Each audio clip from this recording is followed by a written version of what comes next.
Alright, YouTube, long time no see.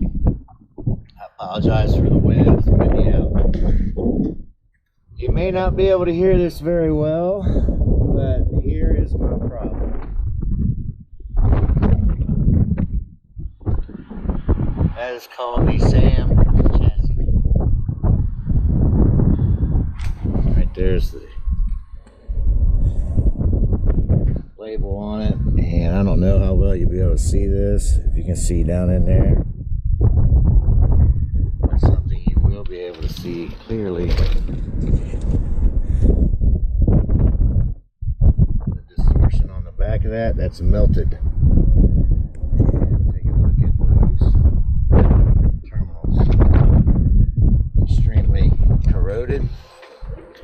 Now where this goes is right here. So I have black tape as to where this fits on there, and all of those connections connect through the firewall right there. So that's where the part came from.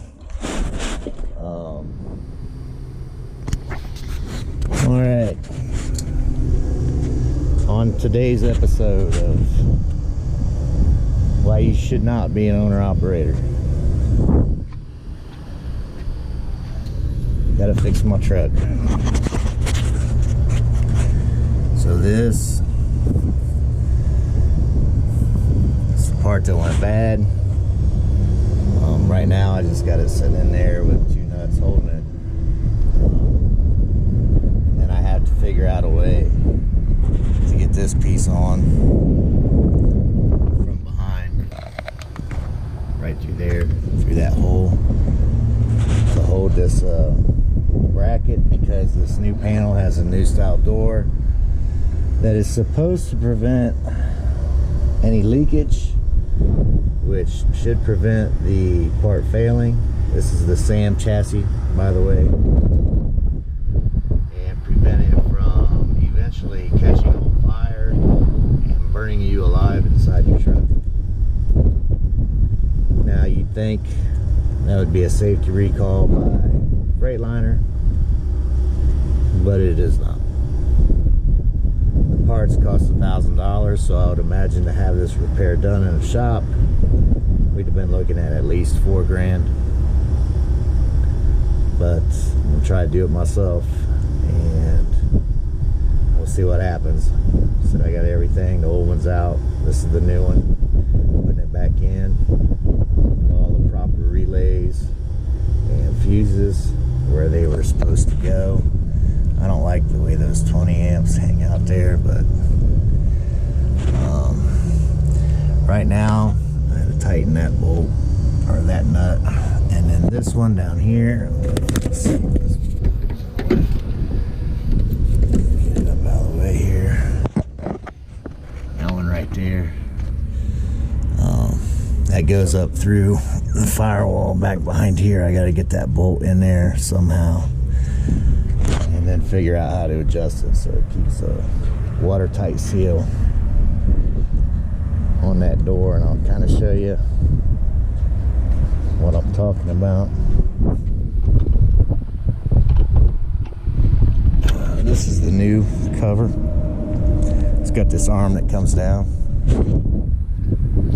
There's a piece that screws on the bolt so that when this is in place,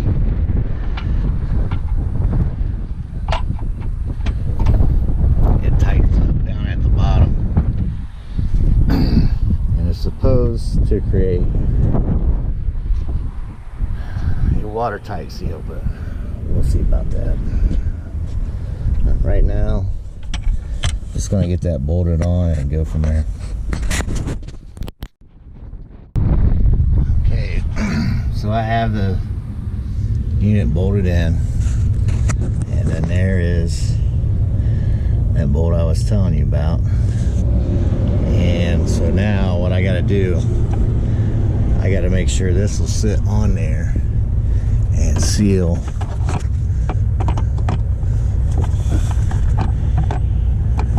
make it watertight.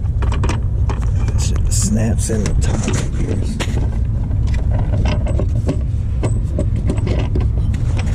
Somehow.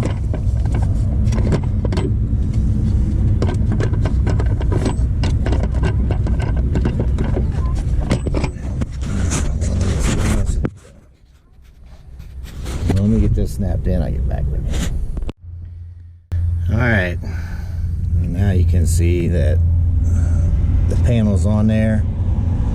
What I did was I went ahead and took this bracket off, snapped it onto the fuse cover, and then put the nut back over that bolt, tightened it up, and then this piece down here, well, I'll tighten it here in a minute. I dropped my Phillips, but yeah, this screws into that base, which screws onto that bolt, which I replaced, and then this screws into it. You can tighten it with a Phillips or with a pair of pliers. It's grooved out here for grip, and that is a much tighter fit than what was on there. So I'm going to tighten that up. I'm going to get my connectors plugged back in out here on the outside, and then I'll move to the inside. Alright, well, everything's connected except for the two power cables, which I should mention, make sure you disconnect the power. I just disconnected mine through the disconnect by the seat and then checked for power, and there was none. If you don't have that disconnect, you're gonna have to disconnect your battery, so you can't work on this while it's hot. Should have mentioned that first thing. But everything out here is connected, except for the power. And of course this mounts on the fender well, which will have to get put back in. Now we move to the inside, which is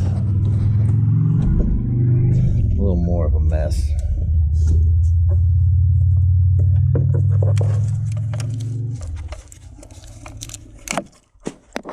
Here,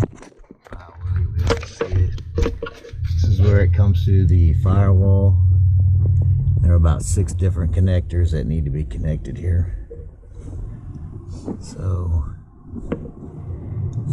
start getting those connected and go from there.